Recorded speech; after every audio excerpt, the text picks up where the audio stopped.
They come from all over the nation to witness the quickest one-on-one motorsport ever devised.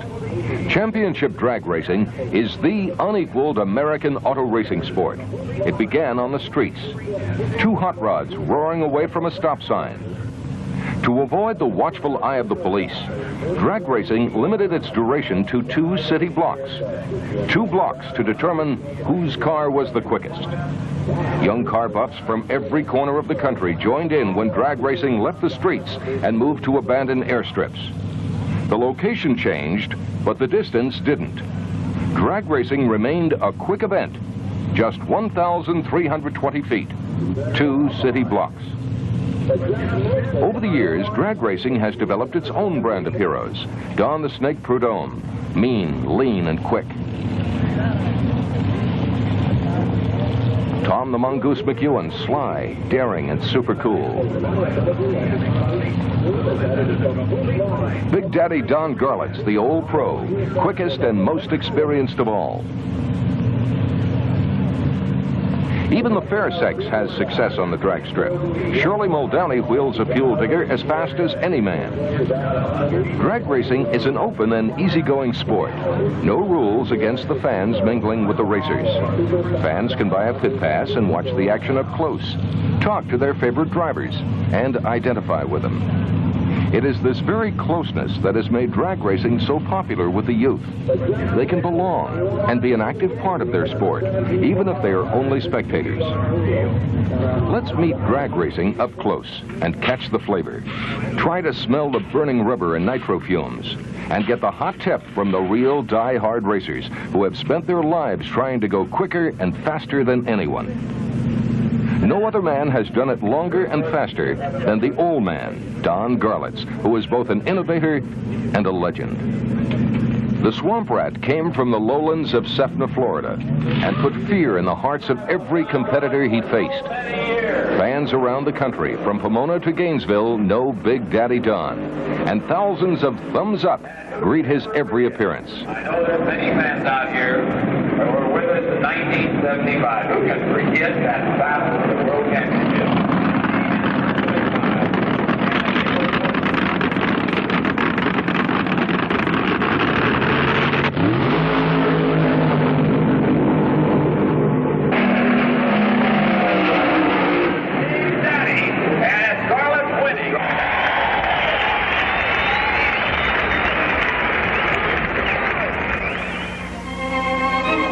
Garlits has much to look back on, and his memories are his to keep in his own museum. He calls his cars Swamp Rats, and every machine displayed shows the Garlits touch as the genius of the quarter mile, each one quicker than the last. From the early years to now, Big Daddy does it good.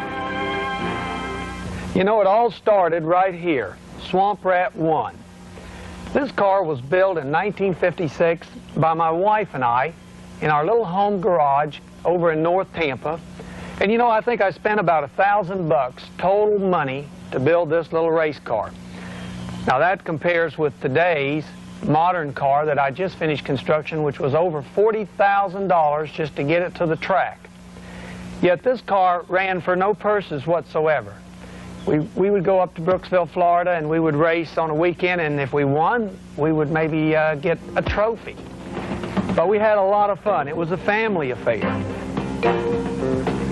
In the beginning, when drag racing first became professional, there was only 4 or 5 guys in the total professional ranks that were touring around the United States and running in these, they were just match races then. And the drag strips were old airports that were used in World War II to train our fighter pilots. Big Daddy was the founding father of professional drag racing when he became one of the first quarter-mile racers to get paid for racing. Promoters couldn't wait to hire the Swamp Rat, fastest accelerating car in the world. For sure, Garlits was the one to beat. This car, however, was the first car that ran professionally. We set the record at Brooksville, Florida in this car at November the 10th, 1957 at 176 miles an hour. It's the first car over 170 miles an hour. Everybody said, phony times. You know, there's no such thing as a car can go over 170. So the strip started calling me up, and they said, you know, what can we do to get you to come run at our place? Well, I said, it costs money. I just have a little body shop. I can't afford to tow around the country. So in 1958, Wichita Falls, Texas, paid me $450 to come race this car at their drag strip. And I thought, boy, 450 bucks, you know, that's half the cost of the car. The car has an aluminum body. It had little bitty tires on the back, 7 inches wide. And I'll never forget when they came out with the 8-inch wide slicks, and we thought it was the end of the world. Today we run 17-inch wide slicks. With the decade of the 60s, drag racing became a national sport. It was an With the decade of the 60s, drag racing became a national sport. It was an exciting period when ingenuity reigned supreme. As drag racing grew in prestige, crowds grew proportionately, and modern, up-to-date racing facilities were constructed to meet the demands. Quarter-mile drag racing came of age. It is not uncommon for championship events to draw 100,000 spectators to places like Indianapolis Raceway Park, Ontario, California, or Montreal, Canada.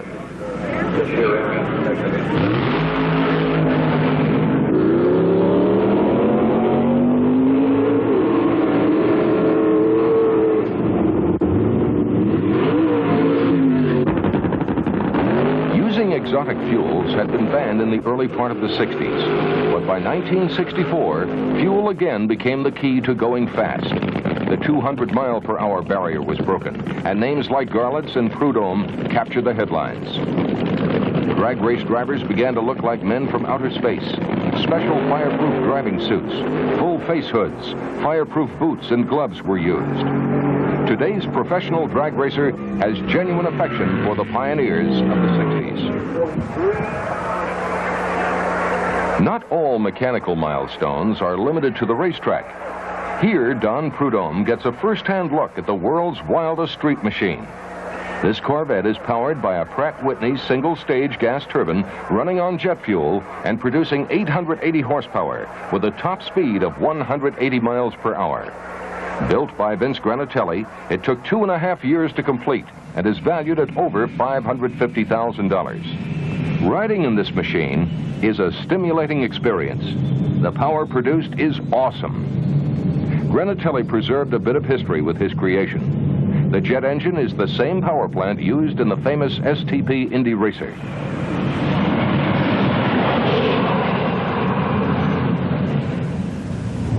In somewhat of a carnival atmosphere, major manufacturers of performance products set up runways at major events so that fans can walk through and see products up close and talk to experts about the use of these products. From this identification between manufacturer and enthusiast, drag racing has grown by leaps and bounds over the past 10 years. What was once a backyard hobby of hot rodders is now a multi-million-dollar business benefiting the entire automotive industry. Drag racing became a test bed for every type of engine part. In the future, automakers may look to the performance market to find ways of solving the problems of fuel efficiency and how to get the most from compact vehicles with smaller power plants. Sponsors also poured much-needed funds in the form of sponsorship and prize money into drag racing. With something to run for, professional racers soon turned a hobby into a business, and the speeds and the show got better. Products used by professional drag racers eventually find their way from racetracks to highways. Performance enthusiasts buy and use products that are race-proven to increase the performance of their own personal vehicle.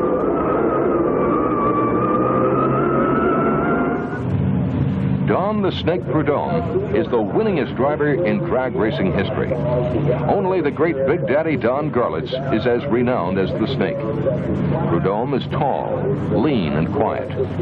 His interest in racing machines began in his father's auto shop in the early 60s. He graduated quickly to Top Fuel and became the terror of California drag strips. From the west, he headed east, and at the wheel of Roland Leong's Hawaiian Fueler began his climb to the top. Prudhomme has won more major event victories than any other driver, has qualified first more than anyone, and has the most consecutive world championships and the most funny car victories. Prudhomme has been a champion in both of the fastest classes in drag racing, Top Fuel and Funny Car. Don talks about his beginnings and the safety of drag racing. The way I got started drag racing was strictly the love of the automobile. And in those days it was hot rods in the streets, roadsters and the coupes and the 32s and so on. And that was a big thing. It was a big part of my life. I loved cars, and it just kind of went on from there. I competed against Don Garlits for several years. It was really something in those days, competing against him and that group of racers like Tom McEwen. And I still, to this day, we still battle it out just about every week. Way back then, we competed on the streets. Yeah, that was the most easiest thing to do. But then, of course, they started building up in the areas, and it did get quite dangerous to do on the streets because we were started going faster and faster. And we started learning about rules and regulations and things like that, and safety belts and helmets. And none of us realized how dangerous it was or how dangerous it could be. We started tinkering around with all these parts and pieces and more nitro and more supercharger and more bigger blowers and better equipment. I mean, we've really got a monster on our hands right now. A lot of horsepower. From his shop in Granada Hills, California, Prudhomme runs his racing career as a business, dealing with sponsors, booking dates, and major championship events across the country. The Snake strikes 45 or 50 times in a season, running both point events and match races. Considered uptight at the races, Prudhomme says he just takes his job very seriously. Setting records nearly every time his car speeds down a racetrack is definitely serious work. I think drag racing is a very, very safe sport. The amount of cars that go up and down the track week after week, it's very safe. But I'll guarantee you one thing, I would not get in that race car and travel 240, 250 miles an hour if I didn't think it was safe. Drag racing, in my opinion, my race cars are as safe as they possibly can be. The third most popular professional drag racing class is the Pro Stockers, and the winningest driver of all time is Bob Glidden. Glidden has won more world championships than any other driver in history. One of the true diehards of the sport of drag racing is Dino Don Nicholson. Dino began winning national events as far back as 1961. Proving that an old fox can win races, Nicholson still has the reflexes of a teenager. After a spectacular crash in '79, Dino Don came right back with a new Ford Mustang and went to war cutting elapsed times in the 840s over 150 miles per hour.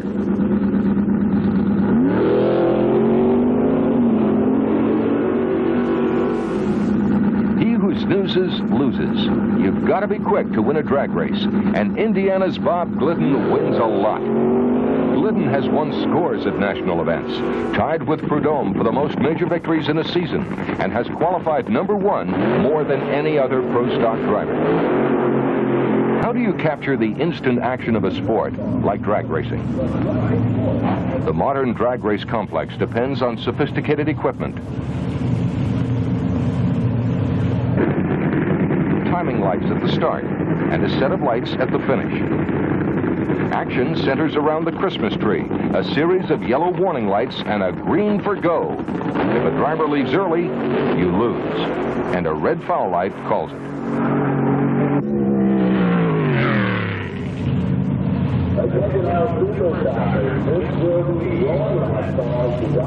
What's quicker than a snake? A mongoose. Tom the Mongoose McEwen is nimble enough to nip arch-rival Prudhomme. Goose, as he is known to his friends, is a product of post-war hot rodding on the streets of Los Angeles. Those are bygone days, and now racing is serious. McEwen talks about racing and safety. Yeah, I started drag racing about 1953 or 54, going out to the old Santa Ana drag strip run by C.J. Hart, in California and go out there and watch guys race. I ended up taking my mother's car out there and racing it a little bit, and that's how I kind of got started. And then just over the years, I've just worked my way up from a 70-mile-an-hour car to 240-mile-an-hour car. Well, the difference between then and now in the sport, the old days used to race for trophies and just go out and everybody was friendly and loan parts and just go have a good time. And now, since the professionals got involved in the money, it's changed the whole aspect of it like it does other sports. Safety aspect of the sport, I've been in the sport for 25 years and never been hurt, and I've been real fortunate. We've tried to learn from other people's mistakes. I think the drag racing is the safest of all the motorsports. You're in single lanes, nobody's in front of you.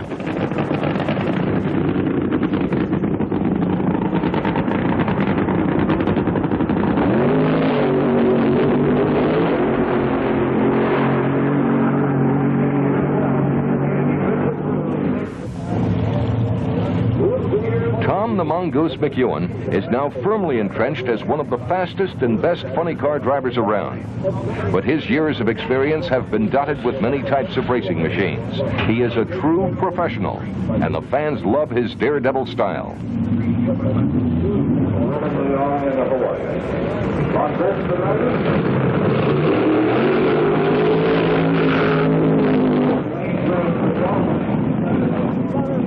Not every drag racing legend is a driver. There are exceptions. Hawaiian-born Roland Leong is just such an exception. Roland has earned a highly recognized reputation as a car builder, engine tuner, and all-around winning car owner. Leong and his driver, Ron Colson, do battle in the funny car wars, but that is only part of the Hawaiian story. Leong grew up in Hawaii, but for the love of racing, he left paradise to come to the mainland to compete. Eventually, Leong decided to leave the driving to someone else, and he would build the best equipment possible. Each machine built by Leong promotes his heritage. Each is called the Hawaiian. This one's a funny car, but back in the 60s, it was top fuel dragsters with a couple of very famous drivers.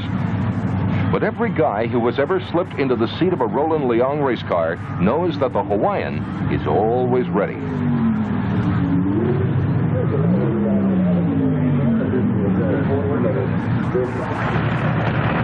Professional drag racing is a nomadic sport.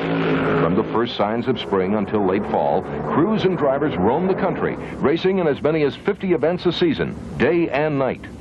There is little time for rest, and the hours are not just long, but endless, and food is nearly always out of a paper bag. When the summer sun sets, thunder and lightning fill the night as the drag racing pros go to work. Night racing seems to excite the feelings of the sport.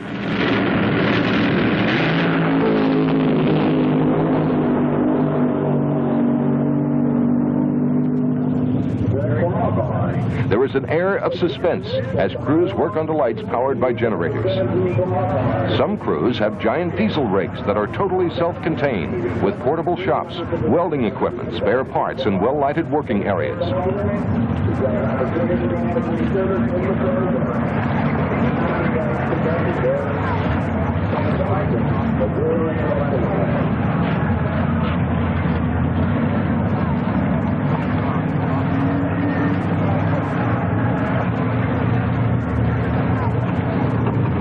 Night racing takes on a completely new set of driving circumstances. When the nighttime ground fog coats the windshields and goggles of the drivers, no wonder some call night racing 6 seconds of sheer terror. The moisture in the air makes the engines run richer, and the asphalt becomes slick. Many a race driver has seen his chances for victory go up in tire smoke, as excess horsepower causes the tires to break traction, sending the vehicle sideways, and at over 200 miles per hour, definitely exciting.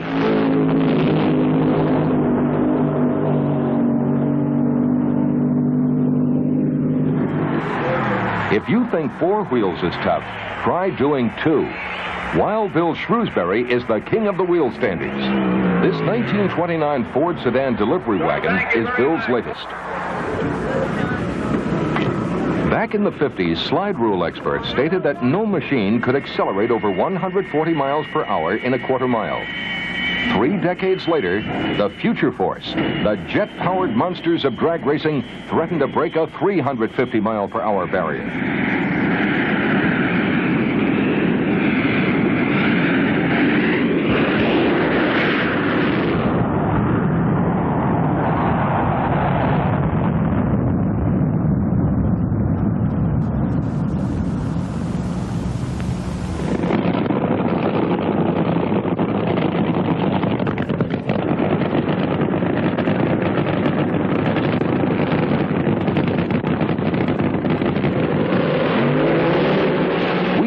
Drag racing as the instant sport, everything won or lost in 1,320 feet. Winning or losing may be decided in seconds, but learning to win and becoming a champion takes years of unending work.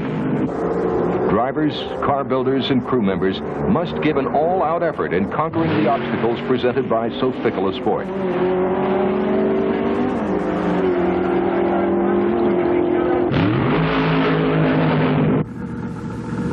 Men like Bob Glidden, Don Garlits, Don Prudhomme, Don Nicholson, Ron Colson, and Tom McEwen have all learned their trade. They can go quicker and faster than their competitors.